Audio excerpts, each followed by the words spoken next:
Testament of Jacob, chapter 6. And when the days of their mourning were finished, Pharaoh was still weeping over Jacob because of his regard for Joseph.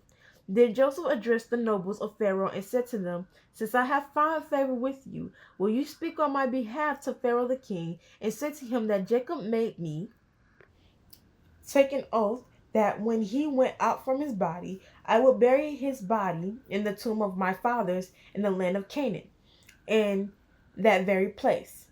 So Pharaoh said to Joseph, "Go in peace and bury your father in accordance with the oath which he required of you, and take chariots and horses with you, the best of my kingdom and from our own household as you desire." So Joseph worshipped God in the presence of Pharaoh, went forth from him, and set out to bury his father.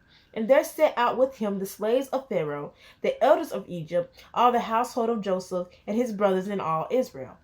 They all went up with him into the chariots, and the entendre moved along like a great army.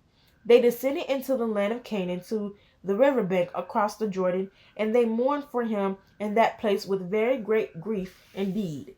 They maintained that great grief for him for 7 days. So when the inhabitants of Dan heard about the mourning in their land, they said, "This is a great mourning in that of the Egyptians." To this day, they call that place the mourning of the Egyptians. Then Israel was carried forward and was buried in the land of Canaan in the second tomb.